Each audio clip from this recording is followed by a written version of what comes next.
Yes, people, how are we doing? I'm going to talk about what I've learned 6 months into starting my business, a few of the lessons, a few of the hurdles, a few of the challenges, a few of the realizations. I want to document this whole journey.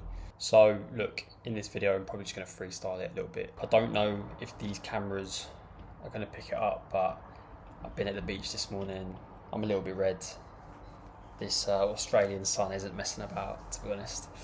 So maybe I have to whack on a little filter to dim some of that out. Look, so I started my business, I think it is about 6 months ago now. Online fitness coaching, a few of my brothers took them on as clients. Now we're growing, got a stable base of clients on board, continuing to look to grow that out, which look is probably the first point. So I think the hardest thing is getting started. Obviously, without a doubt, we'll stay on our mind and think, well, it's scary to step outside of your comfort zone. I think we all fear the opinions of others, whether we like to admit it or not. So therefore, when we try something a little bit outside of the box, when we try something that puts ourselves forward, we can inherently be a little bit worried or concerned with how that lands with other people. I know I certainly was. I was terrified of what people might think or say in terms of me putting myself out there. And look, some people will like it, some people won't. This is just such as life. But I think one thing I will say, any negativity has been silent, radio silent, not heard a bit. And I'm sure it happens, but I don't see it, so I don't care about it. It doesn't affect me. But what is telling is how many people pop up with positivity. They respect the movement, they respect the risk, they respect the message as well. Because ultimately the message is one of self-development, of confidence, of happiness. It's a good message. And people just respect people taking a little bit of initiative and showing a little bit of bravery. So for everyone who's shown a little bit of love, a little bit of investment in me, whether that be time, whether that be money, whatever that be, I appreciate you and I thank you for that. But in terms of a lesson for you watching, don't fear the opinions of others, because 9 times out of 10 you won't see them. But it's that fear that keeps us up and stops us from doing the things that we want to do. Overcome it, because fundamentally you're not going to see it. You're not going to see it nearly as much as you think you will. Starting is the hardest bit. It's the hardest thing to build out. It's the hardest thing to overcome and stay resilient to. Luckily, I've got some good friends who I was able to train for free. We managed to get a few case studies, transformations on board. Just something to lean upon, which helps you build out the credibility, especially as I was getting my feet under the desk and showcasing what I can do as a coach. So very grateful to those people for starting out and getting the ball moving. I think that's probably one of the lessons as well, is it's a testament to who wants to see you win.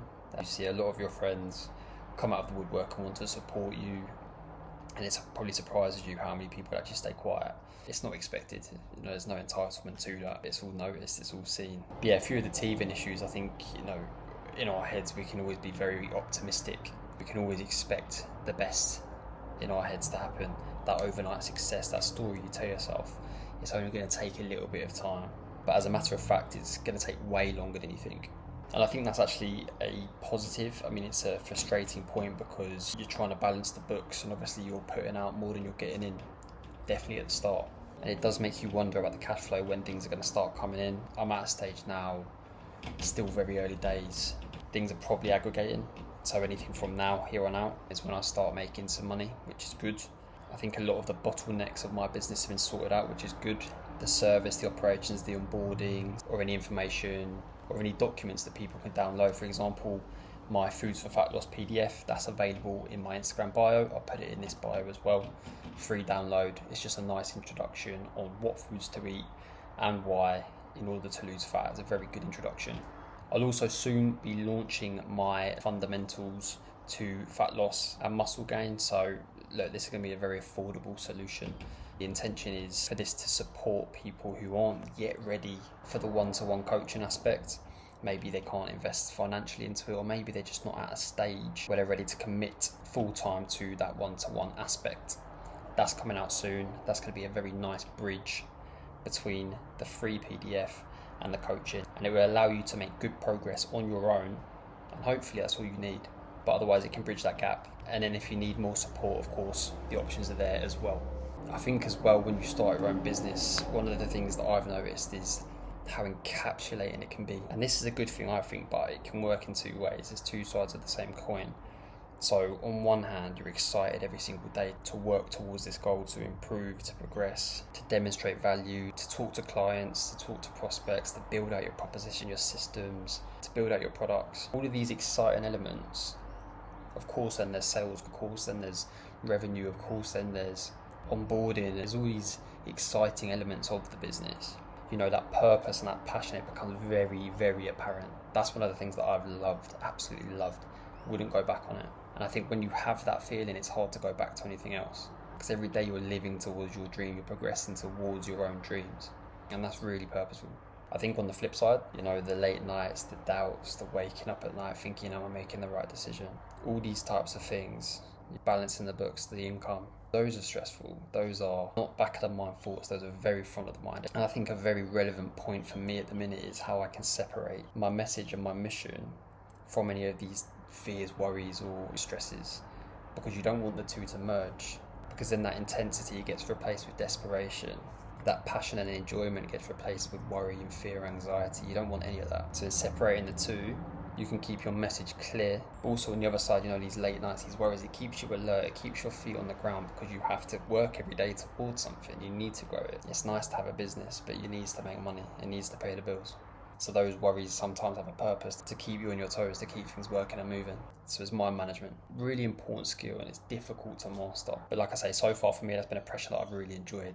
Because rather than working hard for someone else, I'm working hard on developing myself. And it leads on to another point. The upskilling you need to do to run any type of business. When I first started Applied Fitness Coaching, I was thinking, right, I need to be a good coach. I know my stuff. I can support people, help people, give them direction towards achieving their own fitness goals, which is what we do. That's my day in, day out, right? Then you need to learn about psychology. You need to learn about mindset, upskilling nutrition, be aware of any latest research in my field, business operations, automated systems. There's an abundance of things to know. And to be fair, I find that exciting. I always like to learn. I always like to progress and improve. At least 8 years. That's the path I've been on. Self-improvement, enjoying the process, progressing. So this for me is an exciting field. But I will say there's a lot to learn. And you can only really learn it from being involved in it. And look, one takeaway from this as well. So I studied business management at the University of Bristol. It's a good degree from a very good university in the UK. And I've always been interested in business my whole life, reading so many books about it. I think my first one was Richard Branson's autobiography, Losing My Virginity, which really sort of stimulated my own passion for business. But the crux of this point is, all of those years of study meant nothing compared to these 6 months of actually starting a business, of actually trying and failing and learning, and then having minor successes. Because you can know all the theory in the world, but until you apply that practically, it means nothing. Don't get me wrong, some of the understandings and some of the things that I've learned from books and study and my degree, it puts me at an advantage in the business world. But like I say, until you take that leap and that risk and actually do things and put things in place, there's a lot of finer details which you're not taught. And that just cements the point. If you've got an idea, got a business, just go for it. Jump, take the plunge, learn, develop, grow. The worst case scenario is you fail, but you learn, but you've got better skills. Because it starts that learning curve. It's a steep learning curve. But until you start failing, until you start learning, you're not really progressing. Now, I thought there was a specific quote. I've just Googled it, couldn't find it. But fail fast, fail hard is the overwhelming lesson. And then another point, it dovetails on the back of that. But a lot of people wait for perfection. A lot of people wait until they feel ready, wait for the quality to be perfect. They need to be perfect in this. It's procrastination. Just know that the quality will come later. It must come. But the quality will come later. You just got to start. Like I say, start, fail, learn. Once you start that, your learning curve starts. And it's then at that point that you can then improve the systems, improve the processes, improve your knowledge, your understanding, improve everything, your service, your quality, and create a better business. No one's perfect at the start. You just have to start. The value of a mentor. So in this 6 months, I've predominantly been working with one mentor. I had another mentor before. Both super useful, both super helpful. This is someone who's been operating in your own industry, in your own business segment for many years. So in having a mentor, you lean into that experience that you otherwise have to struggle through years to get. So you're cutting corners. Look, it's not cheap, but you're paying a price to save yourself time, to be more efficient, to use proven strategies and structures, and also crucially to have someone in your corner. Because when you're starting something from scratch, it can be very difficult. It can be very lonely and isolating. Having that person in your corner who one knows will guide you, will educate you, will support you, but also just to discuss all things business. Really, really valuable. Like I say, my current mentor is very good. Been in the industry a long time. He's actually helped me so much with my own service, with my own processes, which has helped with my own retention of my clients as well.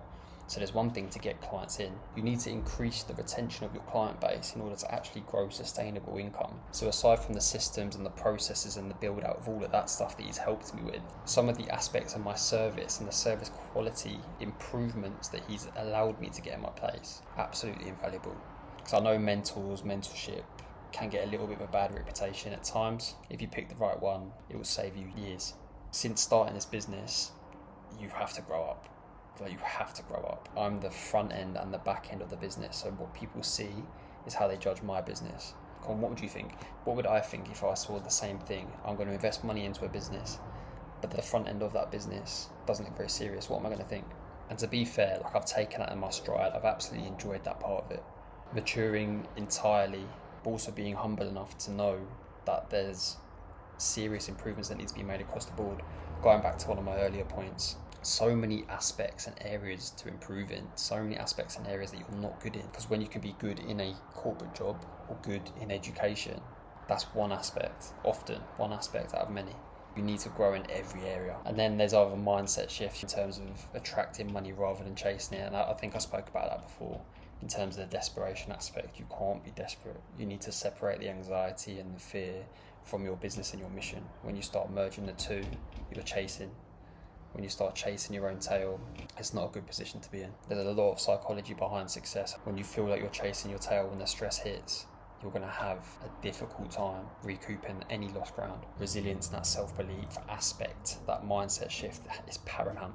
There's no room to dwell in self-doubt and negativity. There's no room for it. You won't make any improvements. You won't progress at any type of speed if you're sat there doubting or chasing or worrying or fearing. So you need to find a bit of resolve in yourself. And I think oftentimes the most progress happens when you have to do it, because otherwise, if you've got all the freedom and the comfort to make your own decisions, more time you just find reasons not to do it. When your back's against the wall and it's either you sink or swim, you got to fight. What are you going to do? Are you going to overcome, or are you going to submit? 9 times out of 10 people don't submit. We're all stronger than we think, and like I say, that's why I just think you've got to jump in the deep end. You're going to learn so much more. I'm a big fan of risk taking sensibly, and also caveat, I'm not telling you to do anything, you make your own decisions. But me personally, I've grown so much more every time I've taken a risk. And that's through winning or failure. More time the failure will teach you way more than winning. I think as well, there's so many parallels between working out and business. And again, if anyone's really involved in this type of field, this is said quite a lot as well. Because the discipline, the routines, the habits, which working out, building a physique, that gives you, it also parallels into business, which is very similar aspects of what you need to do well. I'm still learning. I'm still fresh in this. These are just some of the takeaways that I've gathered in my short time, and some of the lessons which I'm trying to reaffirm in my own mind for the next 6, 12, 18 months. And by going over these as well, it might share some insight to anyone who's thinking about starting something, and I hope it does. I hope it inspires you to start. So I think I'll just finish it off with one final point. But the power of positivity, this one is so important. I actually took this from someone else. It's a local entrepreneur back home, that is, not Sydney. And he always says every day is a good day. That's like his mantra, every day is a good day. And when people have asked him, why do you always say every day is a good day? Surely every day can't be a good day. There was 2 points that stuck out on his answer to that. It was 1, your mind believes what you feed it. If you're telling yourself every day is a good day, you're going to feel a sense of readiness for positivity. Most people know about the power of self-talk and how we can change our states through affirmation, through forcing positivity. That's one aspect of it. You're more likely to be positive and have positive outcomes when you force the positive narrative. That's one. But then secondly, more practically, he said in business, if you're talking to partners, prospects, clients, or any stakeholder really in your business, and they're saying, how are you? And you're going, I'm really stressed. This happened, this is rubbish. Are they going to be attracted to you or repelled from you? How do people respond to negativity? It's not good. And going back to one of my other points when I said, I'm the front face of this business, I need to ensure that I show up correct. It's exactly that point. If I'm negative and doubting and unprofessional, unserious, what does that show anyone outside of the business? It's therefore the power of positivity, the power of forcing positivity. Every day is a good day, and that's that. So look, I freestyled this. I've got several notes here, and for once I didn't fully script it, so I think it flows a little bit better. So I've enjoyed it. It's been a much more enjoyable video for me to record, just talking about a few things that I've experienced over the last 6 months. And now that I've overcome some of the bottlenecks in starting the business, I think the service is very good, and we're starting to get some good results from people, some good feedback from people. So as well, I've released my new structure for the coaching business. And look, rather than just having that standard quick fix structure, which a lot of the industry does, here's a nutrition plan. We check in once a week. I'm really focused on the long-term impact. The fact that 95% of people that lose weight go on to regain it within 1 year, I don't think that's good enough. I think that's quite unacceptable. And it's our mission at Applied Fitness Coaching to have a positive impact on that statistic so it reduces down, which is why I've built out my own methodology, fixated and dedicated on long-term behaviour change. So the 4 pillars will be reprogramming your inner athlete. The second pillar is building automatic fat loss habits. The third pillar is eating like a lean person, and the 4th pillar is training like someone who loves their body. That's in order. So we'll go through these 4 pillars to ultimately get you into your dream physique and cement those lifestyle behaviours to ingrain habits and identities to keep that weight off after our time to get this done. When we look better, we feel better, we perform better, and our mental health's better. It's a very purpose-driven business. For more information on that, the link is in the bio. There's also a link to my type form, so if you want to find out a little bit more about the coaching service, give that a little look, fill that out. I'll be in touch and we can have a little candid discussion. But otherwise, I really hope you enjoyed this video. I hope you learned something from it. Maybe it was inspired you to start your own business, which I really, really hope you do. All of my socials are in the description. Please follow along for the journey if this is something that you've enjoyed. Like I say, I'm excited to build it out. I've learned a lot. I want to leave a positive impact on the world. And my ambition's so big. I've got so many ideas, dreams and goals. But I just need to slow down a little bit sometimes. Enjoy the place I'm at and really focus on growing in this stage. Anyway, I'll leave it there. I'll do a few more of these types of videos over the next few months. Share some love in the comments if this was something that was useful. Drop me a like, subscribe for more like this. And yeah, Applied Fitness Coaching to the world. Let's go. See you in the next one. Cheers.